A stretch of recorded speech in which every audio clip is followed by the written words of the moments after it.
All right, what is up, YouTubes? We are going to go through and do a day 2 check of all the spoilers for Ravnica Allegiance. Let's jump right into it. There is not as much as I was thinking there was more cards spoiled. Okay, I guess this will be a quick video. I thought that there were more cards to review. So let's just for the first time, let's see what cards we got to work with. First one we got Bedevil for 2 black and a red. Rakdos card, instant, it's a rare. Ooh, destroy target artifact, creature, or planeswalker. Artifact, creature, or planeswalker. Okay, so let's do the flavor text. It's easy to get taken in by the spectacle to enjoy a bit of naughty amusement. But make no mistake, the cult of Rakdos is a danger. Interest. I like that they use spectacle. Nice little pun there from Tajik. Well played. So this is the Assassin's Trophy of this set, so to speak. The fancy instant speed, remove stuff. Definitely not as good as Assassin's Trophy. Right? I mean, it's 1 more mana. It's not any permanent, but your opponent doesn't get a land.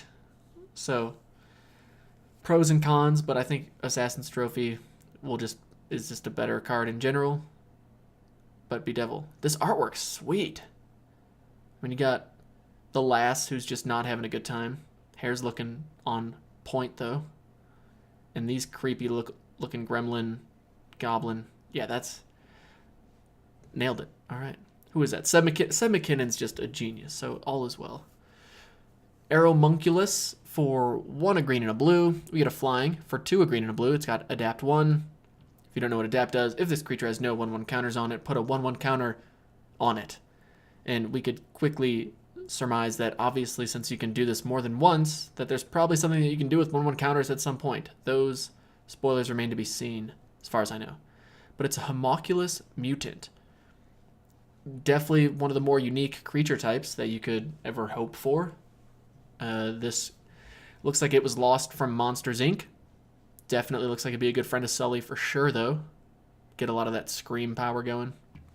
What's its flavor text? The absence of binocular vision imposes certain challenges for a flying creature, which are overcome via echolocation. That is very Simic researchy. Okay, and then I know I've seen this somewhat cross-eyed looking Zagana lady, but I haven't really read much about her. So what does she do? Zagana, Utopian Speaker for 2 a green and a blue. You get a legendary creature, Merfolk Wizard. It's a rare. It's a 4/4. So 4/4 for 4. Okay. When she enters the battlefield, if you control another creature with a 1/1 counter on it, draw a card. Nice. And then you can adapt 4, 6 mana. Not a cheap investment, but if you turn your 4/4 into an 8/8, seems good. Each creature you control with a 1/1 counter on it has Trample. That's pretty terrifying. That's like giving Merfolk Trample, giving fish Trample.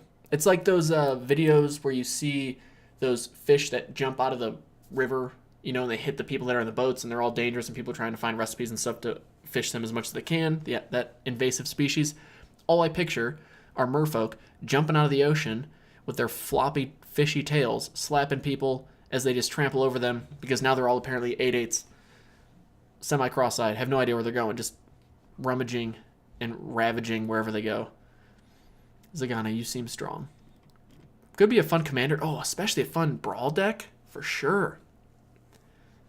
I'm really curious to see what they have us doing with the 1/1 counters. I'm hoping that there's a bit more going on. Yeah. And then, of course, the Pelt Collector, right? That's kind of the spec that everyone's doing right now, because it's a mono green, cares about counters, all that fun stuff. All right, Imperious Oligarch. We had 1 spoiler from Tuesday, December 18th. For Orzhov, a white and black, you get a 2/1 with Vigilance, Afterlife 1. The rights of ghosts are strictly protected under Orzhov bylaws, and those who enforce them can count on the ghost's assistance. Seems fancy. And then we did all these ones, right? Okay, so what can we take away from this? Clearly there's going to be some decent removal for Rakdos. They've got the premium, it would seem, removal card. We got some exciting Adept synergies that we're waiting to see what's going on with. Zagana now has her trampling fish army. Get ready to be swarmed by slimy merfolky goodness. I don't know. I'm curious to see how this plays with the arena crowd, because I think a lot of people have enjoyed the merfolk deck because it's such a strong precon that you just get for free. And if these cards, you do a draft or 2, you get something like this. Ooh, that's going to be...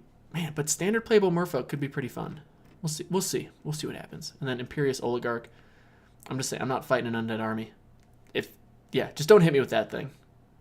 And then I think we're going to be good friends. Sounds like a plan. All right, cool. Well, hey, what else can I talk about? Well, let me, I'll throw a picture up here.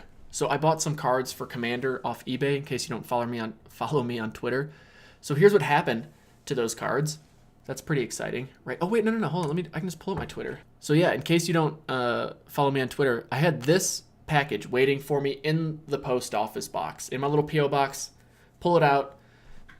I was wondering why some cards were late. I was like, oh, here they are. And all I see is, please accept our apologies. Sincerely, your postmaster. And then inside this envelope were 4 mana confluences. As you can see, thoroughly destroyed. Now, looking at this, you might think, oh, wait, well, like those bottom 2 look kind of fine, right? The sleeves got scratched, but that's fine. No. These cards are ruined. They're all ridgy. I might be able to, I'm thinking like maybe roll them in some way to try and get the ridges out, and then maybe if I double sleeve them, they'll be salvageable to some extent, but the seller refunded me, was super cool about it, no big deal. I think they're all pretty much unusable. Like the top 2 and then the bottom left one, definitely unusable. The bottom right one has the least amount of bend, and it's like the black is basically like 40 degrees, just kind of tilted up, and then there's 4 ridges. I don't know what it got ran over by, but it was a very ridgy wheel. So that was kind of a bummer. This happened on the 18th, which would be yesterday. So we're working on trying to figure out, is it even worth buying some other ones? Maybe I don't need them. No big deal. That's fun. We just did a chaos draft. That went fairly well. I went 2-1. Worked out okay. But the lady pulled... What did the lady pull? The Crater Behemoth, whatever, the 5 and 3 green, 8/8, or 5/5 that gives everything trample and haste and is huge. So really excited to play that, throw that in a commander deck.